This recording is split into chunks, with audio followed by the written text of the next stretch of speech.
جی دوستو، آج ہمارا جو عنوان ہے وہ اشرافیہ کا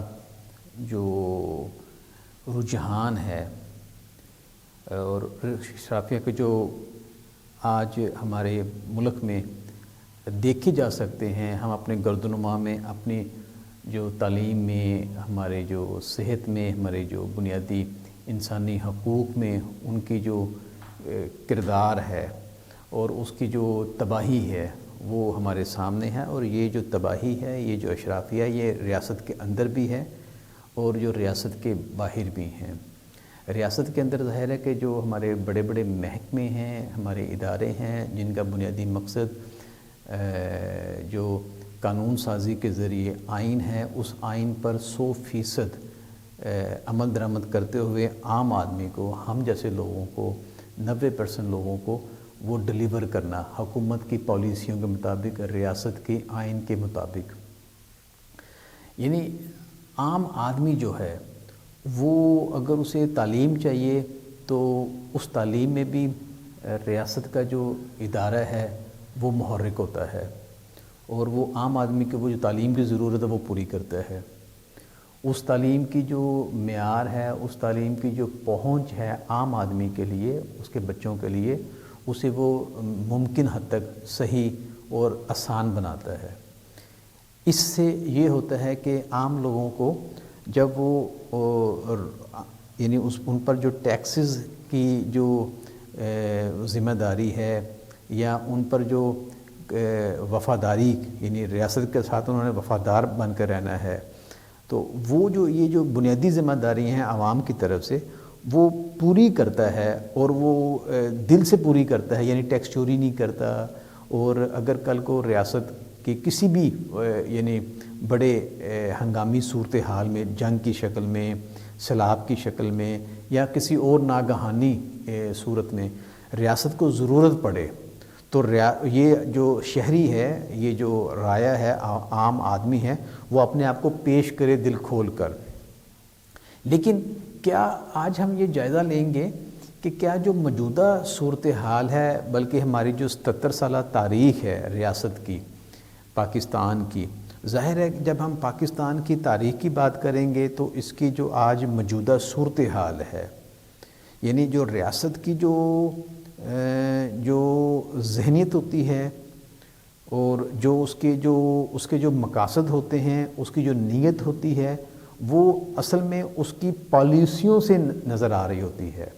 کہ اس کی پالیسی کیا ہے اور اس کی پالیسی پر اس کے کیا وہ امپلیمنٹیشن ایفیکٹس ہیں یا اس کی جو گرپ ہے. مثال کے طور پر آپ تعلیم کو ہی لے لیں. اب تعلیم یعنی ہمارا 1973 کا آئین کہتا ہے کہ 5 سال سے 16 سال تک کے بچوں کو ریاست نے تعلیم دینی ہے، مفت اور معیاری تعلیم دینی ہے. لیکن عملی طور پر کیا ہو رہا ہے کہ ہمارے جو 6 یا 7 کروڑ بچے ہیں پرائمری اسکول کے اور سیکنڈری اسکول کے، یہ ان بچوں میں سے آدھی تعداد آبادی ان کے لیے اسکول کا یعنی تعلیم حاصل کرنے کا جو بنیادی ڈھانچہ ہے وہ ہے ہی نہیں. اچھا، جو اب آدھی تعداد ہے جن کے لیے ڈھانچہ ہے، وہ ڈھانچے کا حالت یہ ہے کہ اس ڈھانچے کا 30% مجموعی طور پر وہ اتنا وہ زیادہ یعنی وہ ڈیمیجڈ ہے یا اتنا زیادہ وہ بری حالت میں ہے کہ وہ تعلیم دینے کی پوزیشن میں ہی نہیں ہے. یعنی 30% سرکاری اسکولوں میں بیت الخلاء نہیں ہے، چھت نہیں ہے، اساتذہ نہیں ہیں، لیبارٹری نہیں ہے یا گراؤنڈ نہیں ہے، 4 دیواری نہیں ہے. یعنی وہاں گھوسٹ اسکول ہیں، بھوت اسکول ہیں، یعنی وہاں اسکول ہے ہی نہیں. اور ان اسکولوں کی باقاعدہ یعنی جو یوٹیلٹی بلز ہیں، ان کا جو ٹیچرز ہیں اور ٹیچرز کے ساتھ جو باقی جو ان کا سٹاف ہے ان کی سیلریاں بھی جا رہی ہیں. تو یہاں سے ہمارے جو یعنی اشرافیہ ہے، ان کی نیت، ان کی قابلیت اور ان کی جو صلاحیت کا پتہ چلتا ہے. یہ ہے ریاست کے اندر وہ جو ہماری اشرافیہ ہے. اچھا، آج ہم اس کا جائزہ لیتے ہیں کہ ہمارے یعنی ایک تقریباً تمام صوبائی حکومتوں نے بھی اور وفاق نے بھی 32,000 جو سیلری کا دیا ہوا ہے کہ جو کم سے کم تنخواہ ہے وہ 32,000 روپے کرنی ہے، لیکن آپ کو پتہ ہے صرف اور صرف ایک شعبہ، اور وہ ہے پیٹرول پمپس۔ پیٹرول پمپس پر جو کام کرنے والے لڑکے ہیں، نوجوان ہیں، ظاہر ہے وہ ہمارے ملک کا حصہ ہیں، ہمارا مستقبل ہیں، ہمارے اس قومی جسم کا لازم و ملزوم اٹوٹ انگ ہیں۔ 4 لاکھ یہ لوگ ہیں جو پیٹرول پمپس پر کام کرتے ہیں، پیٹرول کی فلنگ پر، ان کے جو اسٹیشنز ہیں، وہ جو گاڑیاں دھونے والے، ان کے جو مطلب کہ پنکچر پوائنٹس ہیں، ان کے جو صفائی ستھرائی والے معاملات ہیں، یہ مجموعی طور پر 4 سے 5 لاکھ جو ہماری افرادی قوت ہے، مین پاور ہے، یہ وہاں انڈلگ ہے یا وہاں انوالوڈ ہے۔ اب ان 4 سے 5 لاکھ یعنی جو لوگ ہیں، ان سے مراد کیا ہے؟ ان سے مراد ہے کہ ہر انسان کے پیچھے، ہر ورکر کے پیچھے اس کا 6 سے لے کر 8 افراد کا ایوریج اوسطاً گھرانہ جسے اس نے پالنا ہوتا ہے، جس کے لیے وہ کام کر رہا ہے۔ تو 32,000 کی نسبت آج وہ پہلی بات ہے کہ 12 گھنٹے کام یہ لیتے ہیں، 90% یہ جو جتنے بھی ہمارے پیٹرول پمپس والے ہیں وہ 80-90% تو 12 گھنٹے کام کرواتے ہیں۔ 12 گھنٹے کام کروانے کے بعد وہ یعنی ان 4 لاکھ لوگوں میں سے، ورکروں میں سے تقریباً 75% لوگوں کو آج سیلری جو مل رہی ہے وہ 22,000 سے لے کر 25,000، حتیٰ کہ بعض جگہوں پر 18,000 پر بھی ہے۔ اچھا، یہ جو ڈیٹا ہے، یہ جو اعداد و شمار ہیں، یہ بڑے آسان ہیں کہ آپ موٹر سائیکل پیٹرول لینے کے لیے جائیں اور پیٹرول ڈلواتے وقت آپ اس سے پوچھ لیں کہ آپ کی ٹائمنگز کیا ہے، کتنے گھنٹے جاب کرتے ہیں اور آپ کی تنخواہ کیا ہے۔ یہ ہماری حالت زار ہے، اور اس پر ہماری ریاست کی یہ گرفت ہے کہ جو اس نے قانون بنایا ہے اس قانون پر وہ خود ہی عمل درآمد نہیں کروا سکتی۔ اچھا، یہ صرف پیٹرول پمپس کے ہے، اس کے علاوہ ہمارے بے شمار جو سینیٹری ورکرز ہیں پورے تمام صوبوں کے، ہماری وفاق کے، اور تمام وہ تقریباً کوئی ایک اندازے کے مطابق 12 لاکھ سینیٹری ورکرز ہیں، اس سے زیادہ ہی ہوں گے شاید۔ تو یہ جو 12 لاکھ سینیٹری ورکرز ہیں، ان کے ساتھ بھی یہی حالت ہے۔ وہ کام کرتے ہیں اور بیمار بھی ہوتے ہیں پولوشن سے، مٹی گھٹے سے، اور ان کی وہ جو ہے مطلب کہ ان کا جو یونیفارم ہے، یا ان کے جو گلوز ہیں، یا ان کی جو جوتی ہے، یا ان کے جو باقی معاملات ہیں، وہ 20-30% ہمیں ضرور نظر آتا ہے بڑے شہروں میں، لیکن ہر جگہ نہیں ہے ایسا۔ 70% وہ بغیر ماسک کے، بغیر یونیفارم کے، بغیر وہ حفاظتی تدابیر کے وہ کام کر رہے ہوتے ہیں، بیمار ہوتے ہیں۔ وہ ان کو مطلب کہ پھیپھڑوں کی بیماریاں ہیں، ان کو خون کی بیماریاں ہیں، ان کو جلد کی بیماریاں ہیں، ان کا کوئی وہ نہ ضمانت ہے، نہ ان کی کوئی انشورنس ہے، نہ ان کا کوئی بیک اپ ہے، نہ ان کا کوئی پرسان حال ہے، اور ان کی تنخواہ بھی اسی طرح 32,000 روپیہ نہیں ہے، ان کی تنخواہ بھی اسی طرح 18 سے 20,000۔ یہ کیا ہے؟ یہ ہو کیا رہا ہے ہمارے پاس، ہمارے گردنما میں؟ آخر ہم کب آنکھیں کھولیں گے اس صورتحال پر؟ اب میں آپ کو تھوڑا سا اس کے ساتھ، یہ تو ہمارے جو محنت کش طبقات ہیں، چھوٹے طبقے کے لوگ ہیں، اور یعنی جو محنت کر کے کما کر کھاتا ہے، یہ اس طبقے کی بات ہے جو ہمارا طبقہ ہے، اور جس طبقے کو ہم نے پہچاننا ہے، جس طبقے کے ساتھ ہم نے جڑ کر آگے بڑھنا ہے، جس طبقے کا ہمیں احساس بھی کرنا ہے۔ یہ طبقہ ہے 90%، اور یہی وہ طبقہ ہے کہ جو طبقہ 100% اپنی تنخواہوں سے سیلز ٹیکس اور انکم ٹیکس کی شکل میں وہ پے کرتا ہے گورنمنٹ کو ٹیکسز کی شکل میں، اور 100% ریاست کا بجٹ پورا کرتا ہے۔ اس یعنی جب وہ پے کر دیتا ہے اپنا وہ جو انتہائی کم ترین تنخواہوں میں سے ٹیکس کی شکل میں، تو نہ تعلیم ہے، نہ روزگار، نہ ان کے پاس وہ بیماری کا دوائی لینے کے پیسے ہیں، نہ گھر سے نکلنے کے لیے کوئی وہ یعنی مطلب نہ کپڑے ہیں ان کے پاس، ان کے یعنی وہ جو رہنے کی جگہ ہیں ان کو صاف کرنے کے جو لوازمات ہیں وہ نہیں ہیں، اور جو ان کی جسم کی بنیادی کیلریز ہیں ظاہر صحت مند رہنے کے لیے کچھ بھی نہیں ہے۔ دوسری طرف اب ہم ایک چھوٹا سا جائزہ لیتے ہیں، ہمارا جو اشرافیہ کا جو محکمہ انصاف ہے، اس محکمہ انصاف میں جو ہمارا جو ورلڈ جسٹس انڈیکس ہے یعنی عالمی درجہ بندی برائے انصاف ہے، اس میں 140 جو ممالک کی جو ہے فہرست، اس میں یہ 130ویں نمبر پر آتا ہے، یعنی کوالٹی کے لحاظ سے، انصاف کی فراہمی کے لحاظ سے۔ اور آپ کو پتہ ہونا چاہیے کہ غالباً سیشن کو ہماری جو سیشن کورٹس ہیں، ہماری جو سیول کورٹس ہیں اور ہماری جو ہائی کورٹس ہیں، یہاں تک تقریباً کوئی ایک اندازے کے مطابق کوئی 21-22 لاکھ کیسز زیر التوا ہیں، نسلیں ختم ہو گئی ہیں، انصاف ہی نہیں فراہم ہو رہا۔ اور جو سپریم کورٹ ہے یا ہائی کورٹ ہے، ان دونوں کے ملا کر غالباً تقریباً کوئی 60,000 کیسز ہیں۔ یہ تو ہمارے ان جو محکمہ انصاف کے ساتھ ریلیٹڈ جو لوگ ہیں ان کی یعنی کارکردگی ہے، اور اس کارکردگی کی بنیاد پر ان کا جو نمبر ہے انصاف کی فراہمی میں وہ 130واں نمبر ہے۔ اب ذرا ان کا ذرا جو ہے نا مرات، اور مرات پر ان کی جو گرفت ہے اور ان کی جو اندر سے وہ ہے جو حرص ہے مرات حاصل کرنے کی، پروٹوکول حاصل کرنے کی، ہم اس کا جائزہ لیتے ہیں۔ جسٹس ثاقب نثار ہمارے چیف جسٹس تھے، تو نارملی ہوتا یہ ہے کہ جب ہمارے جو ججز ہیں سپریم کورٹ کے، ان کو 1800 سی سی کی گاڑی ملتی ہے، بلکہ یہ تو ہے 2014 میں قانون بن گیا تھا، 2400 سی سی کی مرسڈیز گاڑی ملتی ہے، اور وہ نئی گاڑی ملتی ہے جب یہ نیا چیف آتے ہیں۔ تو جب وہ اپنی ریٹائرمنٹ کے نزدیک جتنی ان کی جو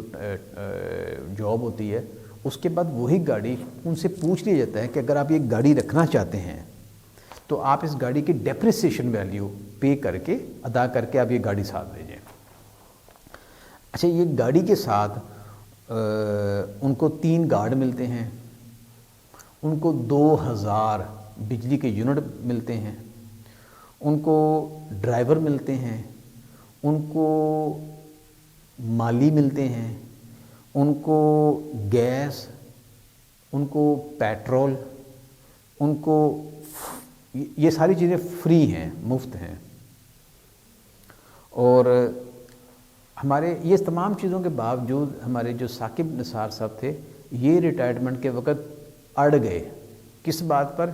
کہ جی مجھے ایک APS اسسٹنٹ پرسنل سیکرٹری بھی چاہیے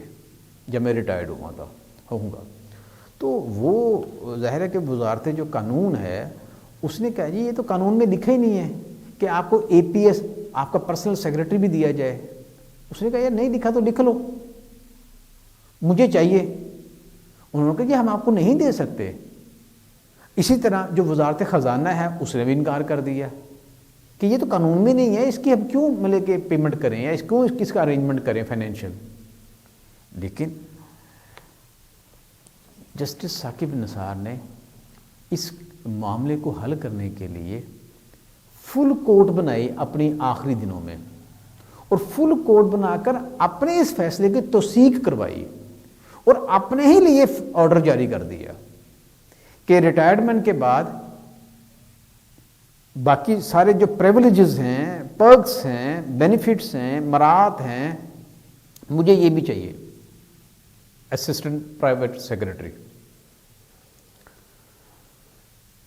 یہ ہے ان کی طاقت اور یہ ہے ان کے قانون پر جو ہے اجارہ داری، اور ریاست کو مجبور کر دیا، ریاست نے مجبور ہو کر انہیں یہ پریولیج دیا۔ اچھا، اب ان کی جو سیلری ہے سپریم کورٹ کے ججز کی، وہ سیلری ان کی جو اصل تنخواہ ہوتی ہے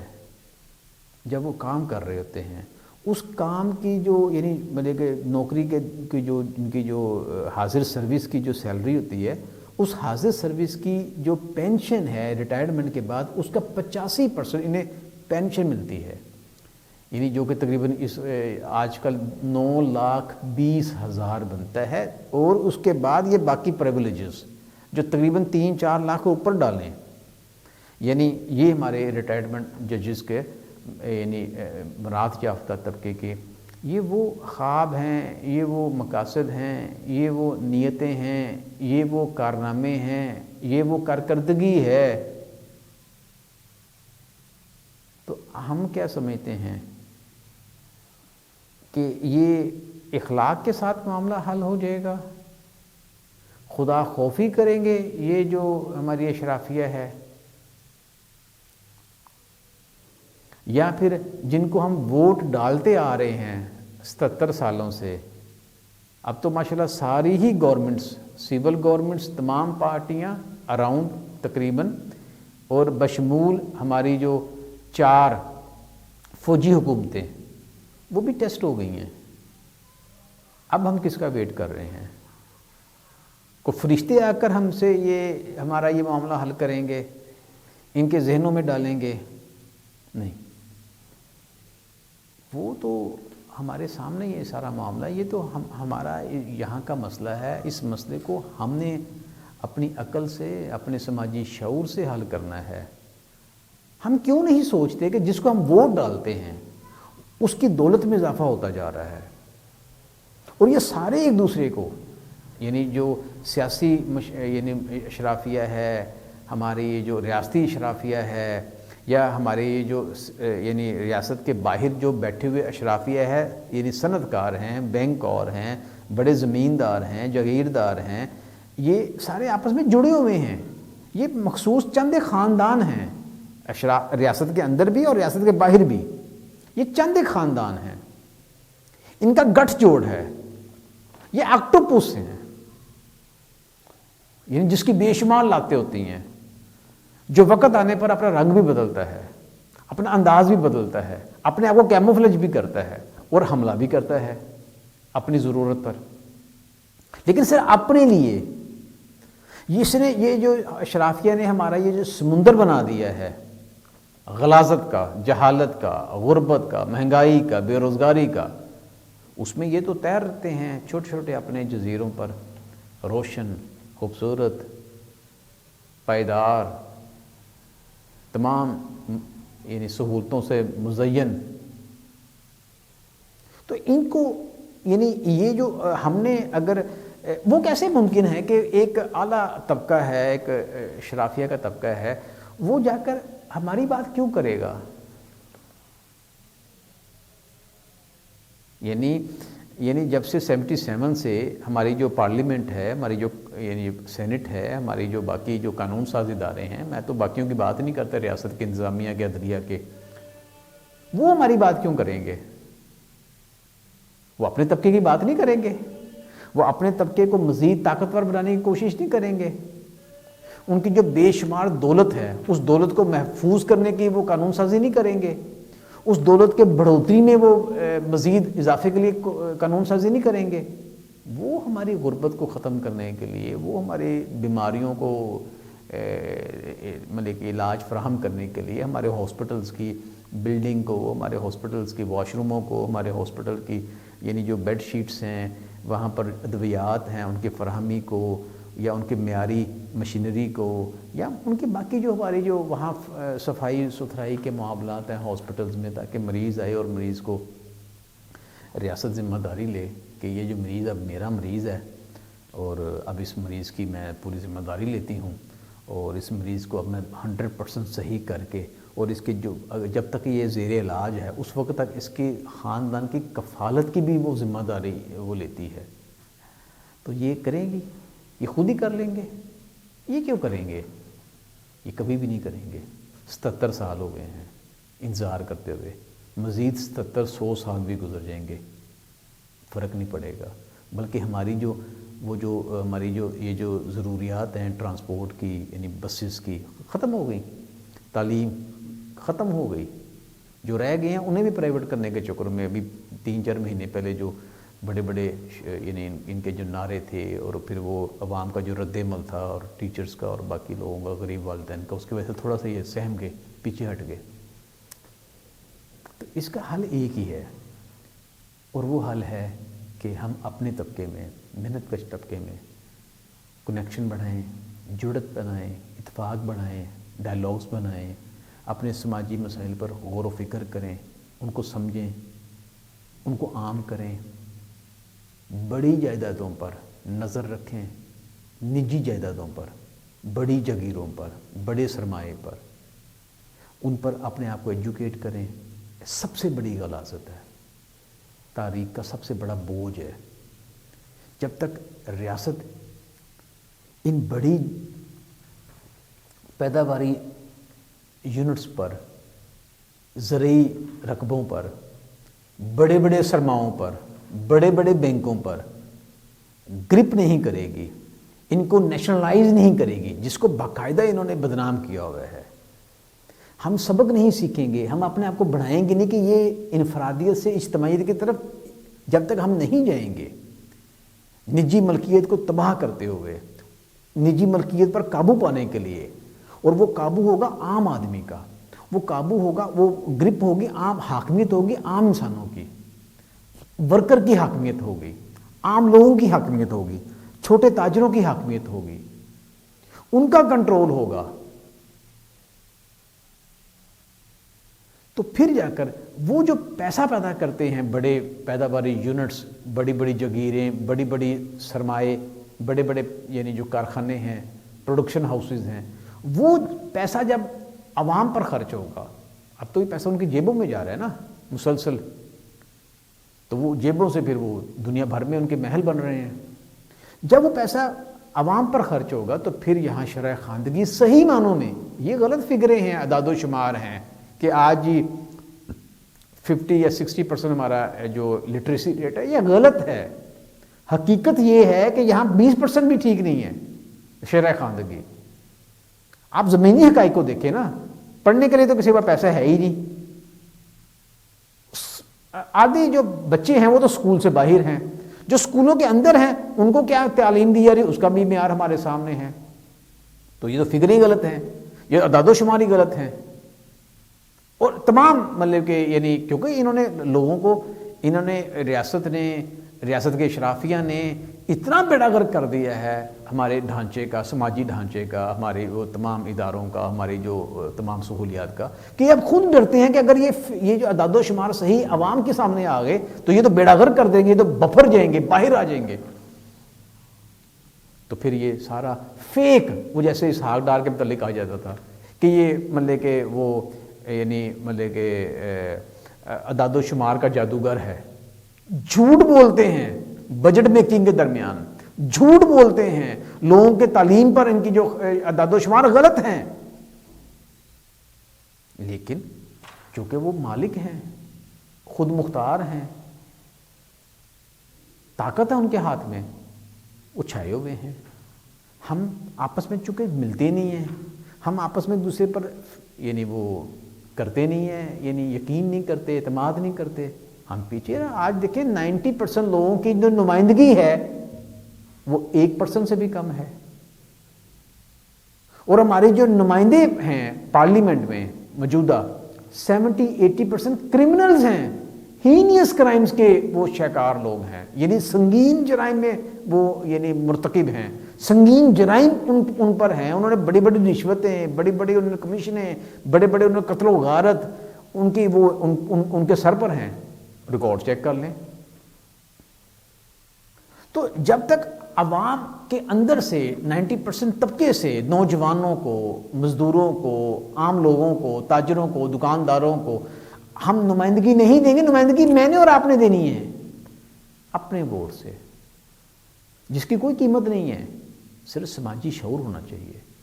اور یہ آپ ہم انشاءاللہ یہ ثابت کریں گے کہ ہم 2024 میں کم از کم اپنا اس حلقے میں ہم اپنے انسان دوست کو 1 to 7 میں 127 میں لے کر آئیں گے. اور اس کے ساتھ جو صوبائی ہمارے وہ ہیں حلقے ہیں 160 161 162 میں بھی ہم لائیں گے انشاءاللہ. تو ہم انشاءاللہ اپنے سماجی شعور کو بلند کرتے ہوئے ایک دوسرے کے ساتھ ملتے ہوئے اور اپنی یعنی ان کی یعنی بڑی گاڑیوں اور ان کے بڑے محلات اور ان کے جو یعنی سرخ و سفید ان کے جو کپڑے اور جسم کے رنگ ان سے متاثر نہیں ہوں گے, ان کی دولت سے متاثر نہیں ہوں گے. ہم اپنے محنت کش طبقے کی لیڈرشپ پر اعتماد کریں گے اور ہم اپنے آپ کو اور اپنے جیسوں کو ہم طاقت کے ایوانوں میں پہنچا کر اپنی تصویر پیش کریں گے, اپنی بات کریں گے اور اپنی آواز سے اپنے مسائل کو پورے پاکستان میں عام کریں گے, سماجی شعور دیں گے. شکریہ. پاکستان پائندہ باد.